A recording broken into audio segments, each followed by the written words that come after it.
পার্বতী দেবী নিজের নতুন বৌমা সুমনাকে বরণ করার জন্য বরণডালি নিয়ে দাঁড়িয়েছিলেন আর বরণ করে বললেন, বৌমা, তোমার ডান পা দিয়ে কলসিটা ঠেলে ফেলে দিয়ে ঘরে চলে এসো। পা দিয়ে কলসিটা ফেলে সুমনা ঘরে এসেই ঘর দেখে বলল, সূর্য, তোমার ঘরটা খুব ছোট না?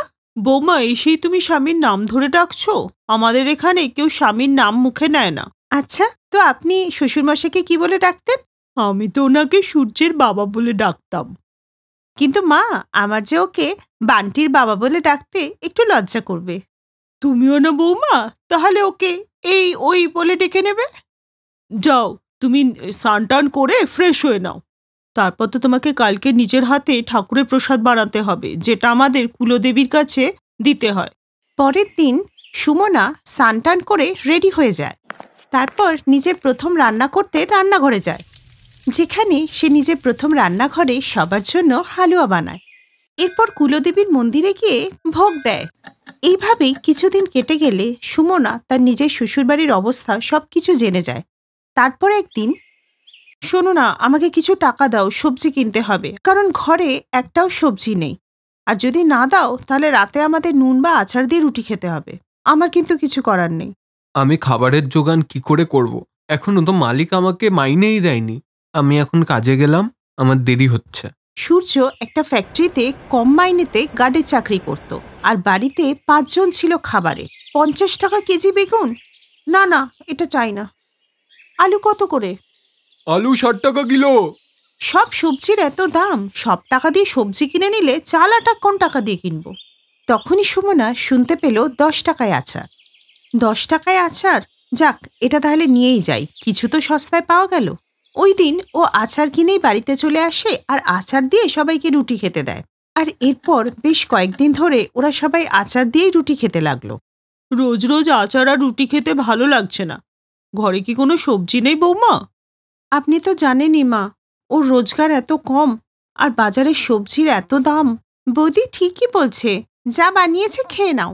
না বাবা, তরকারি ছাড়া তো আমি আর রুটি খেতে পারবো না। বান্টি, এই বান্টি, এদিকে আয় তো। যা, কমলার কাছে গিয়ে এই বাটি করে একটু সবজি চেয়ে নিয়ে আয়। এই শুনে 8 বছরের বান্টি বাটি নিয়ে প্রতিবেশী কমলা কাকির কাছ থেকে সবজি চেয়ে আনতে যায়। বলো বান্টি, এই বাটি নিয়ে কেন এসেছো? ঠাম্মি বলেছে তরকারি নিয়ে যেতে। কমলা মনে মনে ভাবল, আজকে যদি তরকারি দিয়ে দিই, কালকে আবারও তরকারি চাইতে চলে আসবে।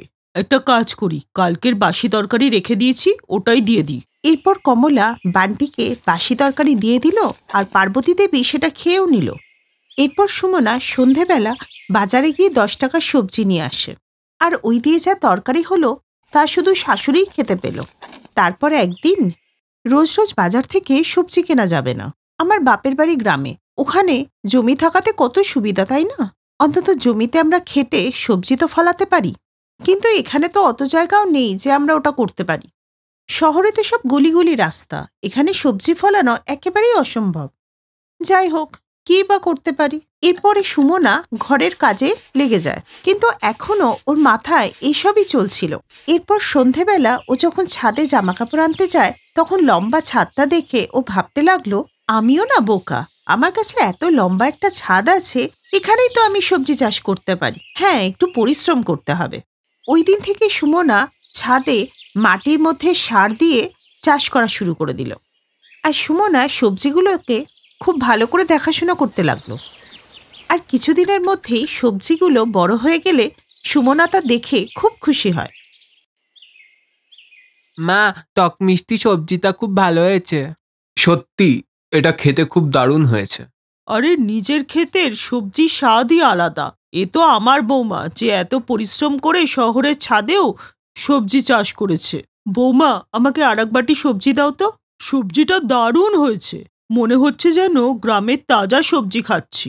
আর না হলে তো গ্রাম থেকে শহরে সবজি আস্তে আস্তে অর্ধেক বাসি হয়ে যায়, যাতে কোনো স্বাদই থাকে না, তার ওপর আবার এত দাম বেশি। এখন থেকে তো আমরা রোজই এরকম তাজা সবজি খাবো, আর যার জন্য টাকাও দিতে হবে না। সুমনা ওই ছাদে বানানো সবজির ক্ষেতকে খুবই ভালোবেসে ফেলে, আর যখনই সময় পায় ওদের দেখভাল করে। তারপর একদিন, তুমি সত্যিই খুব পরিশ্রমী সুমনা। আজ তোমার জন্য আমাদের শাকসবজির পয়সাগুলো বেঁচে যায়, আর আমরা এত ফ্রেশ সবজি খেতে পারি। তখনই ওখানে কমলা দেবীও চলে আসেন। বৌমা, আমার সবজি সব শেষ হয়ে গেছে, এখন আর রোদের মধ্যে কে বাজারে যাবে? তুমি তোমার ক্ষেত থেকে কিছু সবজি ভেঙে এনে দেবে আমাকে, যেমনটা তুই আমাকে ওই দিন দিয়েছিলিস, বাসি সবজি। বৌমা, তুমিও দেখো, পচা গলা কোনো সবজি থাকলে ওকে এনে দিয়ে দাও। জানিস, ওই পচা সবজি খেয়ে গোটা দিন আমি বমি করেছি।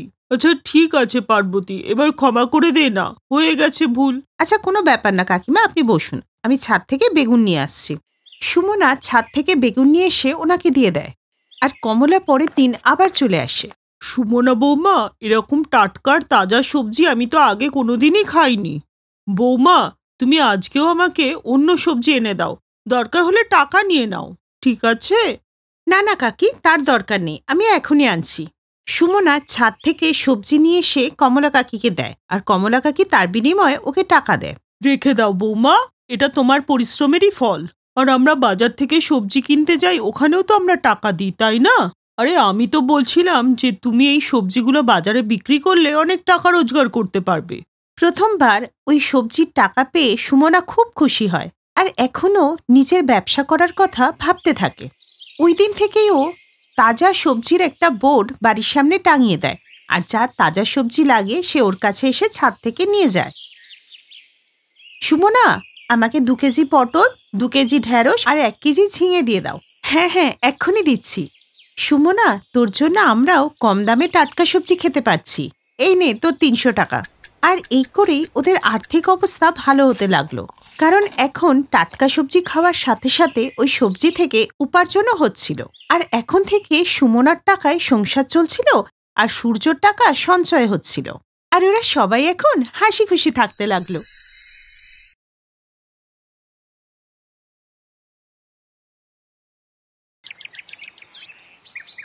হ্যাঁ বলো, কি অর্ডার করব তোমার জন্য? কিছুই না, আমি নিজের জন্য খাবার নিয়ে এসেছি, আমি ওটাই খাবো। আর এই শোনো, তোমার জন্য আমি নিজে হাতে রান্না করে এনেছি, তুমিও ওটাই খাবে, তাই অর্ডার করবে না। আচ্ছা, আরে বাবা দাও তাহলে। এরপর সীমা নিজের ব্যাগ থেকে বড় টিফিন বক্সটা বার করলো, আর বিশাল তাড়াতাড়ি করে বক্স খুলতে লাগলো। সীমা, এসব তুমি কি বানিয়েছো? এটা পালংয়ের স্যুপ, আর এটা লাউয়ের তরকারি, খুব কম তেল মশলা দিয়ে রান্না। এছাড়া রায়তা আর মাল্টিগ্রেন আটার তৈরি রুটি। তবে এবার ঝটপট করে শুরু করো। হ্যাঁ, শুরু করছি। মনে হচ্ছে সবুজ রং তোমার খুব প্রিয়। না তো, কিন্তু কেন তোমার এরকম মনে হলো? আরে দেখো না, এখানে তো সবকিছুই সবুজ, সবজি, স্যুপ, এমনকি রুটিটাও সবুজ, তাই আর কি। আরে হ্যাঁ, ওই স্যুপ বানাতে গিয়ে না একটু পালং শাক বেঁচে গেছিল, ওটাই না আমি রুটির আটাতে দিয়ে দিয়েছি। আচ্ছা তুমি এবার খাও না, কার জন্য ওয়েট করছো? সীমার মন রাখতে বিশাল ওর টিফিন থেকে একটু খাবার নিয়ে খেলো। খুব দারুণ হয়েছে। আসলে সীমা, আজকে আমার একটু তাড়াতাড়ি বাড়ি যাওয়ার ছিল, তাই আমি আসছি। হ্যাঁ, বাই। আরে খাবারটা তো পুরো খেয়ে নাও। হ্যাঁ হ্যাঁ, আমি খেলাম তো, ভালো করেই খেয়েছি। আচ্ছা আমি আসি, লেট হচ্ছে।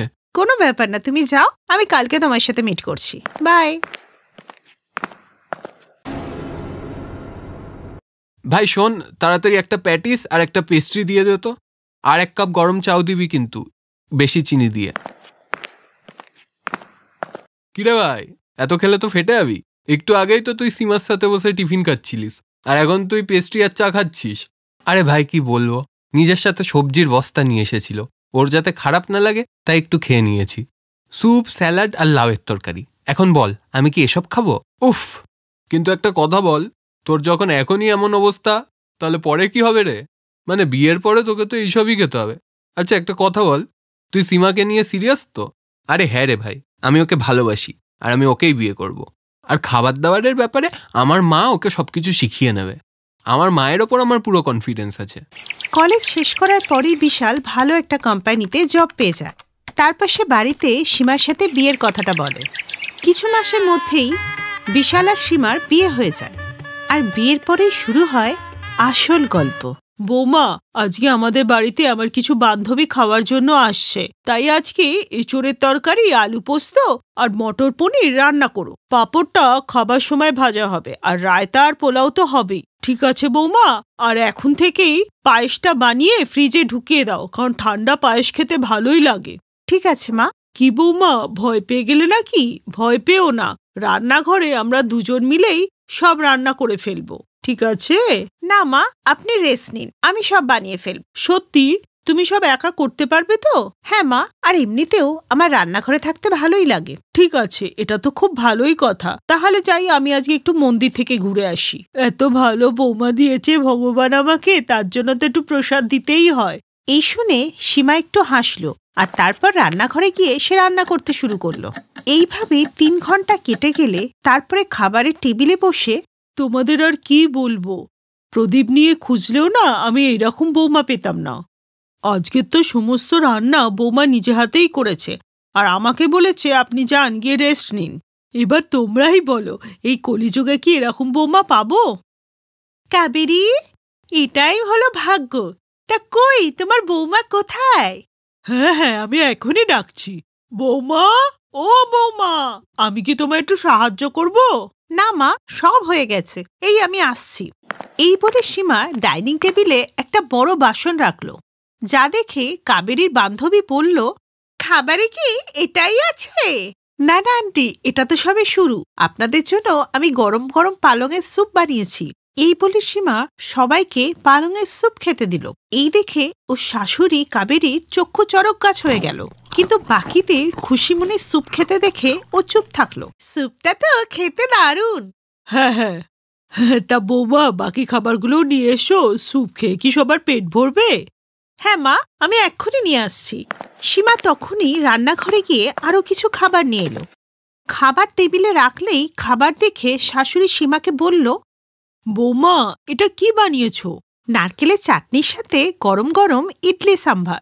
আরে বাহ, এটা তো আমি প্রথমবার খাচ্ছি। মনে হচ্ছে সব সবজি ঢেলে তুমি এটা বানিয়েছো। হ্যাঁ, তাই তো এই ডিশটা এত হেলদি, আর এটা কম তেলে বানানো আর নিউট্রিশনে ভরা। এর সাথে পুদিনার চাটনি আর স্যালাডও আছে। সীমা খাবার পরিবেশন করে খুব খুশি ছিল, আর সামনে বসে কাবেরীর রক্ত যেন ফুটছিল, কারণ শাশুড়ির বলা একটা খাবারও সীমা বানায়নি। তার কিছুক্ষণ পর গেস্টরা চলে গেলে, বৌমা যাও, ফ্রিজ থেকে পায়েসটা নিয়ে আসো, যাও। হ্যাঁ মা, আমি এখনই আনছি। যাক বাবা, একটা কিছু তো ঠিকঠাক রেঁধেছে। সীমা কিছুক্ষণের মধ্যেই সবার সামনে পায়েসের বাটি এনে রেখে দিল। পায়েসের বাটিটা দেখে কাবেরী দেবী আর নিজেকে আটকে রাখতে পারলেন না। রেগে গিয়ে সীমাকে বললেন, বৌমা, পায়েস আবার সবুজ কি করে হয়ে গেল? কারণ এটা লাউ দিয়ে বানানো পায়েস, আর আমি এটাকে নারকেলের দুধ দিয়ে বানিয়েছি, আর আমি এতে চিনির বদলে ভালো খেজুর পিষে দিয়েছি। বৌমা, একটু রান্না করে চলো তো, কাজ আছে। এই বলে কাবেরী দেবী রান্নাঘরের দিকে চলে গেলেন, আর পেছনে পেছনে সীমাও গেল। তারপর, এটা কি করলে বৌমা? অতিথিদের সামনে তো আমার নাক কেটে দিলে। তুমি যা সব বানিয়েছো এগুলো আবার খাবার নাকি? তুমি না করলে বলতে পারতে, আমি বাইরে থেকে অর্ডার করে খাবার আনতে পারতাম, বা আমি নিজে করে নিতাম। এমনিতে ওদের 6 হাত লম্বা জিভ, তারপর আজকের এই ঘটনার পর ওরা তো কথা শুনিয়ে শুনিয়ে আমার জীবন শেষ করে দেবে। কাবেরী সীমাকে কথা শুনিয়েই যাচ্ছিল, আর সীমা মাথা নিচু করে সব কথা শুনছিল। তখনই, আরে কাবেরী, এবার এদিকে আয় না রে। হ্যাঁ, এই আসছি। এরপর কাবেরী দেবী সীমার দিকে রেগে রেগে তাকালো আর বাইরে চলে গেল। আজকের জন্য সরি রে, আসলে বৌমার তো ঠিক আইডিয়া নেই অতিথি আপ্যায়ন করার, তাই আর কি এসব হয়ে গেল। কিন্তু এর পরের বার। এ কি বলছিস রে কাবেরী? তোর বৌমা লাখে নয় কোটিতে একজন। সত্যি রে, আজকে এখানে আসার আগে না আমি খুব ভাবছিলাম যে আবার হেভি খাবার খেতে হবে আর আমার সুগার লেভেল বেড়ে যাবে, কিন্তু তোর বৌমা এত সুস্বাদু আর হেলদি খাবার খাওয়ালো যে।